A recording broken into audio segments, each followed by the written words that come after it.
Welcome back, Pokemon Trainers. Professor Chaz here, the lab coat's on back order, and we're here kicking off week number 5 of our Pokemon Silver playthrough, starting with episode 21 today. In the last episode, we made it here to Olivine City, and we checked out a few things that the port town has to offer. Most notably, we fought our way up to the top of the Olivine Lighthouse and found out that the poor Ampharos at the top Amphi that lights up the lighthouse for all the boats out at sea is feeling sick, and Gym Leader Jasmine is up there taking care of it. And there we go. I was going to say, why can't we encounter anything? So, because we apparently are the only one able to fight our way to the top of that lighthouse, it has been tasked to us to go to the nearby city, or across the sea city of Cianwood. I don't know why I couldn't think of that, but we're going to Cianwood City to pick up some super special mega medicine that's at the pharmacy there. We're going to bring it back for Amphi to get healed up, and at that point we're going to be able to battle Jasmine, the gym leader. Now you're probably wondering, why exactly are you out fighting while you're doing this instead of doing a team recap? Well, the reason is, by hitting Arbok at level 26, as we just did, I can finally add another Pokemon into that empty 6th spot on the team. Because we have hit level 26 with the entire team right now, and that is my requirement for adding Pokemon from my Pokemon Blue playthrough into this Nuzlocke style-ish sort of thing playthrough. So let's go ahead and go to the PC and withdraw a Pokemon from Bill's PC. And yeah, I think it's box number 1. Now, as I said last episode, we have seen him before. It is the Brain the Hypno. The Brain is joining the team. Alright, so let's take a look at the team recap now then. And do we need to heal Arbok? Not really. He only was in one battle. He took one bite. That might come back to bite me in the butt. But anyway, let's do a team recap and see where everybody's sitting at. So Arbok, as you just saw, hit level 26. Poison, Sting, Bite, Glare, and Fissure for the moveset. And Attack and Speed are his best stats. 57, 58 each. Next we have Stinger, our level 26 Beedrill. Still with Poison, Sting, Twin Needle, String Shot, and Swift. And much like Arbok, Attack and Speed are the best stats for him, except reverse order. Next we have Gary, the level 28 Gyarados. He got some extra levels from the Team Rocket hideout in Mahogany Town, as well as at Critique City Gym. He has Takedown, Surf, Dragon Rage, and Bite. And Attack is the highest on the team at 89. Very nice. Here we have Keaton, the level 26 Heracross. Horn Attack, Tackle, Leer, and Endure. And his attack is also very nice. We have a lot of physical attackers on the team, it looks like. Fast Pokemon and heavy hitters. Let's go into a defensive Pokemon here. Level 26, Egbert the Togepi. He's holding the Quick Claw to speed himself up a little bit with Swift, Metronome, Encore, and Sweet Kiss. And as I say, defenses are his better stats. And finally, the newest addition is the Brain the Hypno at level 26. He's holding a basic berry, which I'm going to probably take to give to somebody else. His moveset is Dream Eater, Headbutt, Seismic Toss, and Hypnosis. Same moveset we saw him use in Pokemon Stadium back when I was doing that playthrough. And his special attack is not as good as I would like, because in this generation, when they did the special attack, special defense split, they gave the defense to Hypno and sort of lowered its special attack. But I'm okay with that. Look at that massive special defense. If we need to take any like water guns or flamethrowers or something, I can switch into the Brain without too much cause for concern. So now that we... Actually, I'm going to take that berry. So now that we have done everything we can currently in Olivine City, it is time to hit the surf and head over towards Cianwood City. And was there anything else I want to check out in here? Something is coming to mind. Yeah, I just want to check out the Fast Ship Pier and see what all is going on down here. Olivine Port, right here. Here's the pier. I don't think we can do too much here, though. But you never know. Maybe we can talk to people, get some special items. It's almost like the underground back in Kanto. How many rods do you have? I forget. Different rods catch different Pokemon. Yes, old rod catches nothing but Magikarp, usually. We don't want you to fall into the sea, so you're not allowed in. Okay, well, I appreciate... First of all, I'm not playing Pokemon Go, okay? I'm going to watch where I'm going. Second of all, I do appreciate your concern for my safety, though. Shelter are easy to catch here. They're kind of rare elsewhere. Interesting, so... I think back in Kanto, when we had only a certain limited number of Pokemon to choose from, it was pretty much, you would see the same Pokemon everywhere, like, well, of course, Magikarp are everywhere, but if you were to fish and use, like, one of the better rods, you would find a lot of, say, like, Goldeen and Psyduck and stuff, but nowadays, in Silver, there's more Pokemon to choose from, so there's more variety and type diversity. This is Route 40 from Cianwood to Olivine, or rather, the way we're going from Olivine to Cianwood. So these are rock smashable. A Pokemon may be able to break it, but not just yet. So what do you have to offer? Although you can't see it from here, Cianwood is across the sea. And we're headed that way. So there's going to be a number of trainers. Where do I want to... I'm going to pop in here and deal with this trainer right away. So who needs the level first of all? We're going to let Egbert take it. Put Egbert to the top of the team.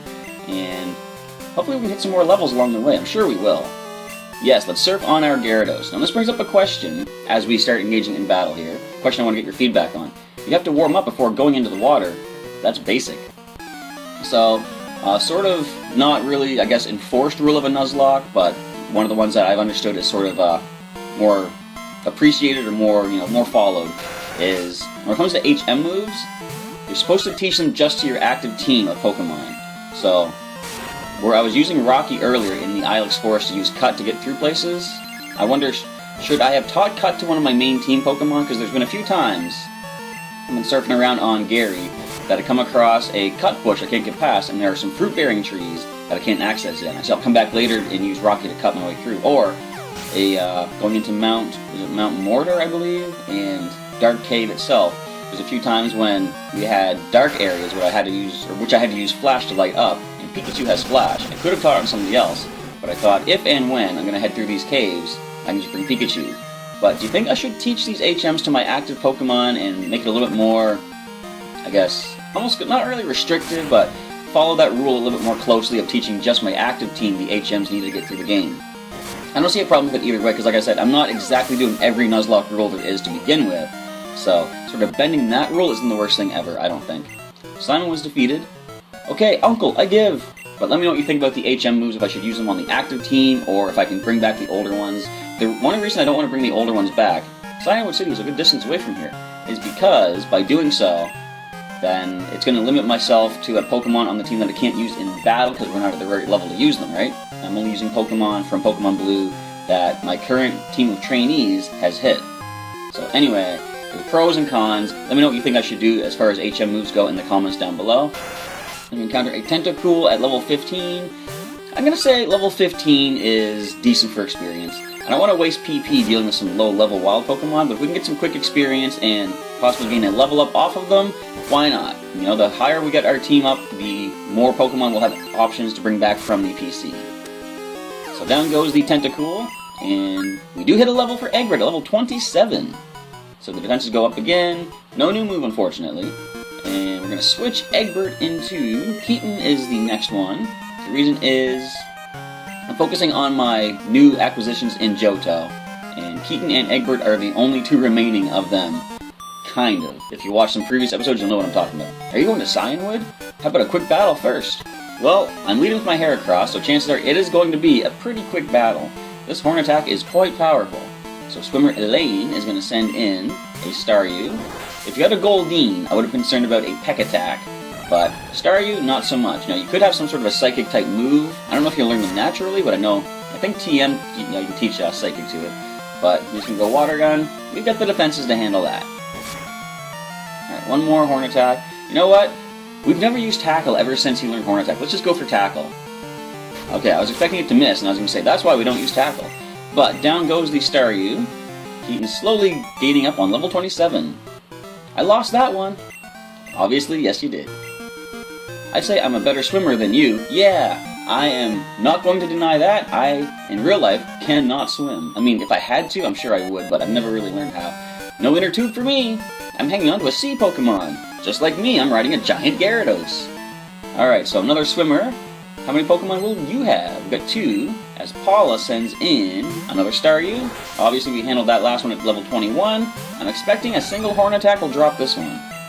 But I think it was back in Blue I told the story about how when I was younger, I fell in a pool and I guess I almost drowned, you could say. Like, my parents were right there, so they pulled me right out, so there was really no concern I was going to be in any trouble.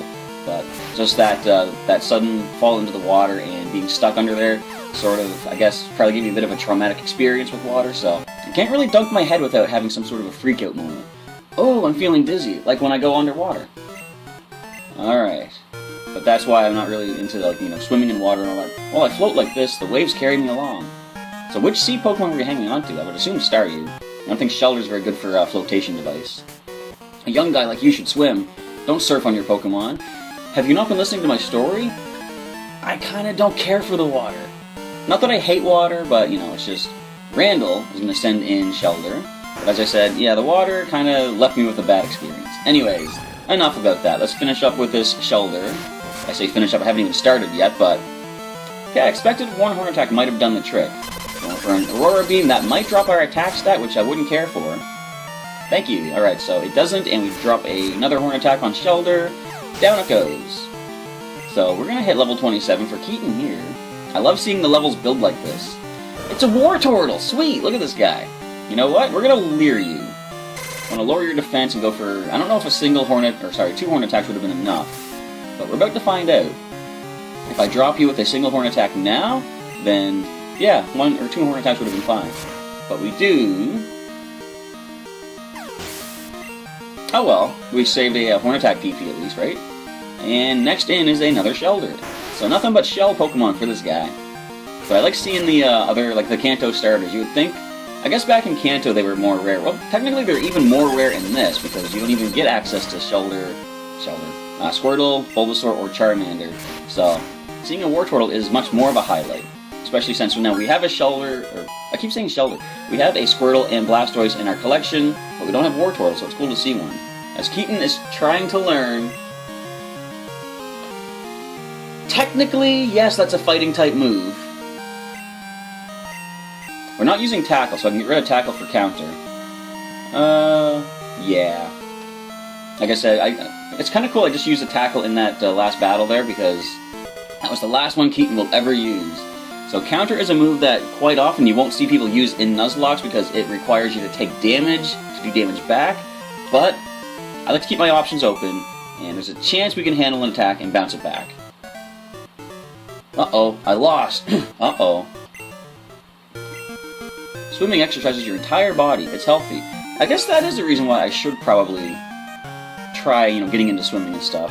Because, like he says, it is a good all-body workout. And I remember back when I was really focused on trying to lose weight and shape up for the different costumes that I wear, I found out if you just exercise one part of the body, that doesn't really work. You have to exercise the overall body. I'm a bit tired. If I win, lend me your Pokemon. And this, don't take this as official, medical advice or anything, but just from what I've read and tried to learn about, George has 6 Pokemon. If you focus on an overall body workout, it burns off the fat over your entire body, as opposed to just, picking and choosing, I suppose. Let's go ahead and Swift Attack this Tentacool. I'm going to say probably Stinger can gain a level off of this battle for 6 Pokemon, certainly with the boosted experience, of course. Will he hit 2 levels? Maybe. I doubt it, though. But we're gonna come pretty close, at least. So, I didn't mention it yet. You're probably noticing I don't have my headset on in this particular episode. For some reason, after trying that last episode, the audio quality from the headset wasn't good, so I had to try, messing with some system settings. And in doing so, now the microphone will not record at all of the headset. So, I'm back to using my phone, and that's what I used for the last episode, too. I had my phone recording the audio as a backup. Turns out I needed that backup, so it's a good thing I did that. But I gotta try and play with the settings a little bit more, see if I can get the headset microphone to pick up and record properly. Because this is an okay setup, but the phone camera I have set on my desk here will sometimes pick up background sounds and everything, and I'm hoping that the headset will be a little bit more focused on just me, and therefore just record my voice as opposed to background noise. And it's going to make things a little bit better. It's going to make it easier for me to sync up the audio with the video as well when it comes to editing. So the reason I couldn't get it ready for this particular episode is because, like I said before, I like to have a... that's one of my favorite Pokemon, just because of the look of it. If you look at it carefully, it looks like a handgun, or like a laser gun sort of thing, like a futuristic thing. And I think they knew that because it learns every possible beam move there is. Bubble Beam, Aurora Beam, Psy Beam, Hyper Beam. Yeah, an unevolved Pokemon that does learn Hyper Beam. Those are kind of rare. Alright, so Stinger does hit almost level 28, but he did hit level 27. Pant. Measly $152 in cash. It's so far to Cianwood, but it's no easy return trip to Olivar neither. What should I do? I wonder if that indicates we're at the halfway mark. But anyway, so I didn't have time to try to mess with the audio settings, so what I do want to do is, after this episode is recorded, the morning episode, try and mess around with the audio settings before going for the afternoon episode today. So tomorrow's episode, you might see me with the headset. If not, I did my best. If you need to read, if you need to learn to read, okay, if you need to rest, just tread water. You'll get your wind back, so you can keep on going strong. Hopefully that is proper advice for swimming. As I say, I don't swim, so I don't really know, but feel free to listen to what Kara has to say. She knows a lot more about swimming than I do, and she's only a pixelated NPC programmed into a video game. So we're going to go for the Bite Attack. It's weird we're already using Arbok again. We just leveled him up, but we're using them in the order of when I captured them back in Blue. So after Stinger, Arbok is up next. And now this is what I said back in Mahogany Town's Team Rocket hideout. He flinches things out so much, and he lands critical hits a lot too. We didn't see it there. But if you go back and check out episode, I'm going to say maybe 17 or 18, that's a Starmie. But he was flinching things out. Now this is super effective though. And we flinch it out? No, but it goes Rapid Spin. That is a nice new move that's been added to Gen 2, and it's very useful in the current competitive scene where things like Spikes and Stealth Rock and Sticky Web, anything that's like an entry hazard for your team. So, Rapid Spin is minimal damage, but it blows those hazards away, which is really nice. And Arbok almost hits level 27 already. Oh, you have more energy than I do. Thank you, I appreciate that. I heard roars from deep inside the islands. The islands. Oh, these are the Whirl Islands we're surfing past right now. Can't really see them because we don't have Whirlpool. And that's kind of why I asked about the HM question, because I do have the HM for Whirlpool right now. And you can't use Whirlpool outside of battle until I think you get Mahogany Town's gym badge. But I do have access to teach Whirlpool to somebody. And I think on the current team, I'm going to take a look at who could learn it. You know what? Okay, before I do that, it's time to try the Fisher attack just to see if we can land it. No, but I don't have too much to worry about from this Tentacool. I want to see what Fisher looks like in this generation. This might be the only time we actually try to use it, because against a trainer battle, it's going to be a little too risky, but here we land it. Not as impressive as it is in Gen 6. I love the Gen 6 where just the ground opens up and you hear, whew! Alright, so Arbok takes out that Tentacool and levels up. Can we learn another attack, perhaps? Nope, but that's okay. Arbok has a pretty decent moveset as it is, especially since he learned Glare in, I think it was last episode or 2 episodes ago. So next we have the newest recruit, the Brain, who looks like a Mr. Mime, which is kind of interesting. But, what was I saying about the HMs? Yeah, I want to check and see if we can learn Whirlpool. I'm pretty sure the only one that could learn it is our Gyarados. And to be honest, I'd rather not teach it to him because he already has Surf and his moveset is pretty good as it is. So, I would really rather bring a Pokemon back from the PC, possibly a defeated one. Probably not a defeated one. We want to let them rest up nice and get fully healed from the injuries they've taken in the playthrough. I can bring back a sort of a higher level Pokemon, which means we wouldn't be using them in battle, but we would be able to use them for Whirlpool purposes. So, again, like I said, just let me know if you think I should bring someone back like that for the HM or not. But before I make any of those decisions, let's see who can learn Whirlpool. I do want to teach some of these TMs to Pokemon as well. So, as I said, I think Gary can. Yeah, Gary's the only one that could learn Whirlpool if I chose to teach it to him. But I still have time to wait to decide that. I do believe it is the Mahogany Town gym that lets you use it outside of battle, so we don't need it anytime soon for sure. Alright, so I'm going to just kind of zigzag my way through all the islands. There's 4 islands, and they all have sort of a crisscross pattern of water. So this entire episode is probably just going to be surfing towards Olivine, or Cianwood. I want to try to clear out all the trainers and get all the experience I can before heading to that next town, because that is the site of our 5th Pokemon gym badge. I was going to say 6th, but I was thinking how we encountered the 5th gym, but of course it is too high level for the time being, although right now we're close to being on par with that first trainer that we saw in Mahogany Town's gym. It was a level 28 Dugong, and what I was hoping for is that Keaton would learn a fighting move along the way here, other encounter, because that would be super effective against the ice types. And this one's doing little pirouettes in the water, it looks like, this trainer. So another Tentacool. As long as we keep landing Hypnosis, these are pretty easy to get knockouts on. But since you're only level 17, let's just go for a Headbutt. I keep forgetting the Brain has Seismic Toss too, which could come in handy. Look at that, a simple Headbutt brings down that Tentacool. Pretty cool. Alright, let's see what this trainer has to offer in battle. Are you seeking the secrets of Whirl Islands? Not just yet, as I say, we can't even use Whirlpool. But once we do, once we have access to it, we can certainly check out what the Whirl Islands have to offer, as Matthew sends in a Krabby. I'm gonna probably just go for some Seismic Tosses. Let's see what that looks like in this generation. Alright, Brain, you can do this. I remember back in... No, he's throwing the Earth at this Krabby. I kinda like that. So, back in Pokemon Stadium, we had such a tough time going through the Poke Cup. We didn't even make it to the Master Ball difficulty, we just made it to the Ultra Ball. And the Brain Seismic Toss came in so handy against that Starmie that we had to deal with. So, level 27 for the Brain. So, stats are still what they are, special defense is still the best, of course. Matthew is defeated. Ooh, you've got great endurance. Thank you. I'll appreciate that. A secret about World Islands. It's pitch black inside, so thanks for letting me know. We are going to need flash as well to get through there. So next up is going to be Egbert once again. Look at the levels we're gaining. We already hit like one level for each of the Pokemon other than Gary. Even the newest recruit, the Brain. So some people might be thinking like it's a little bit unfair. Like so Nuzlocke-wise, it's a little unfair the fact that I'm getting a lot of trade boosted experience for these Pokemon. But you know what? As I say, I'm not following every single Nuzlocke rule. So I mean, it is what it is. This is more a series to show off my journey through the ages of Pokemon, rather than follow all the Nuzlocke rules that you would commonly see. Nuzlocke rules are sort of a secondary little, I was going to say benefit or bonus, but I wouldn't really call them a bonus. Losing Pokemon is never a benefit or a bonus, but anyway, you get what I'm saying, it's a little side feature. So, as long as you don't land critical, we'll be okay. Thank you. And we dropped the Tentacool. That was a little closer than I probably would have wanted it to be. But we are okay. We have Super Potion and Antidote to heal up Egbert. Let's go ahead and use each of those.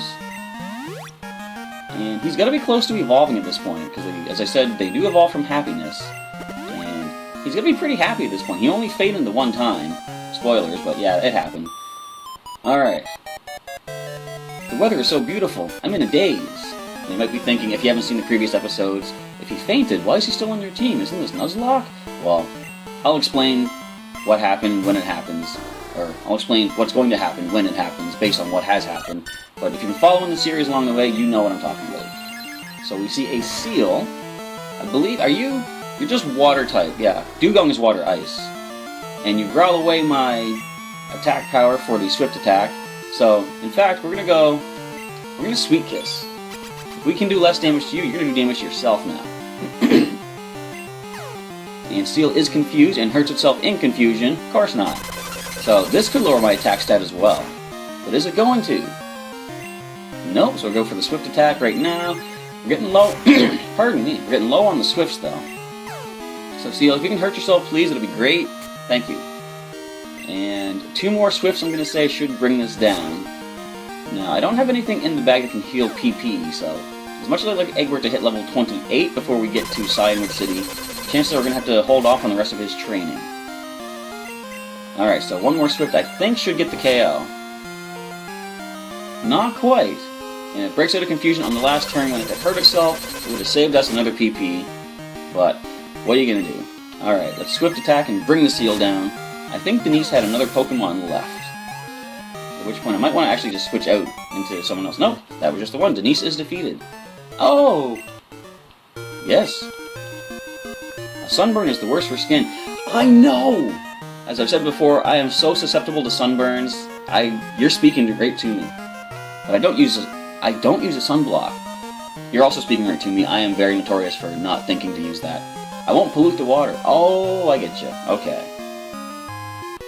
Have we battled you yet? I don't think we have, because you just approached me. The waves are wild here. They tire you out while you swim. So we're getting close to the end of the episode. I might want to just skip the rest of the trainers for now, come back and deal with them later. Swimmer Kirk wants to battle. He's going to send in a Gyarados. So level 20. Now, we've dealt with Gyarados before.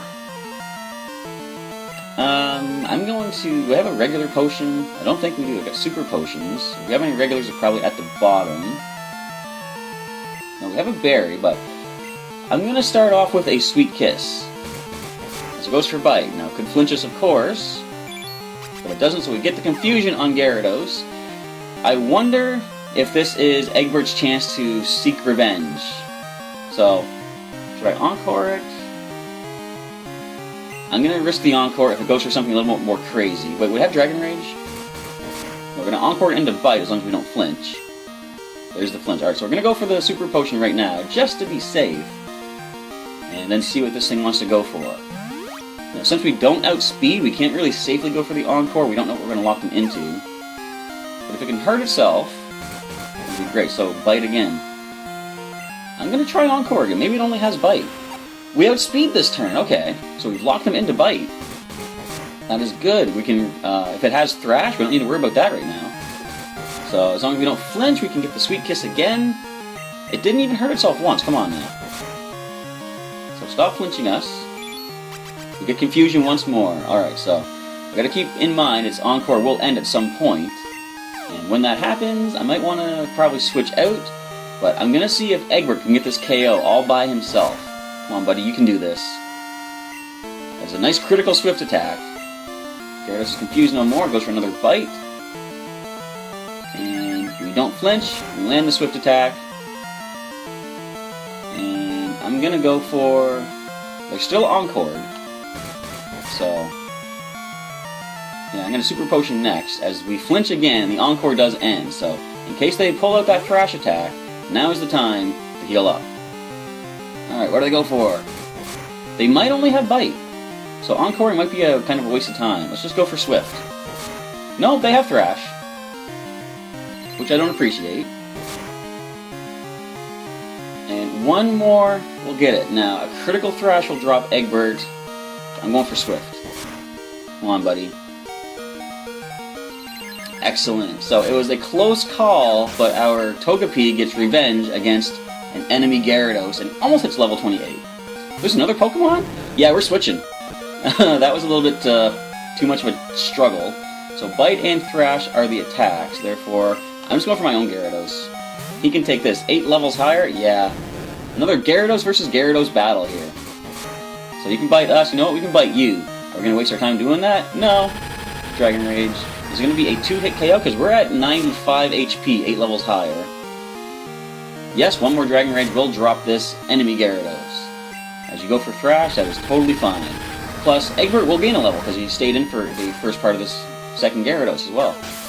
So, level 28 for our Togepi. Very nice. The defenses go up 51 special defense, and Gary gains a bit of experience as well.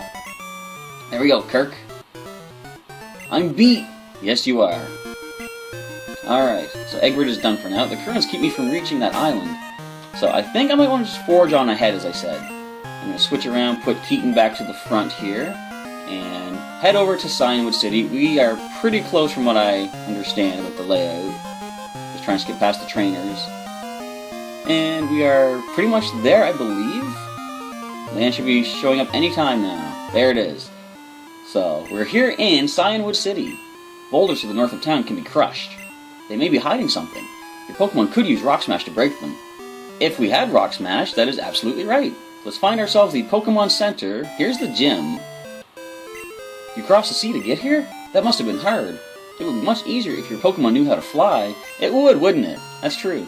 But you can't fly. You can't use fly without the city's gym badge. If you beat the gym leader here, come see me. I'll have a nice gift for you. Gee, I wonder what that might be. Cianwood City Pokemon Gym. Leader, Chuck. His roaring fists do the talking. So that's not very descriptive, but you can read between the lines and find out that it is a fighting type gym. And here's the Pokemon Center. We're going to heal up and save it up here for the day, having reached Cianwood City. So, feel free to leave a comment below, everybody. Let me know what you thought of today's episode and what you're looking forward to in the future. And as I've been saying, feel free to share this with a friend of yours who might like to watch a sort of a Nuzlocke-ish style playthrough of the classic games. I have done Pokémon Blue thus far, and of course currently going through Silver. I'm going to be continuing my adventures, bringing all my Pokemon from previous games into future generations, with Sapphire being our next stop once we're done with Silver. So with that, we have just saved up. I want to say thank you for checking out today's episode, and I'll catch you next time.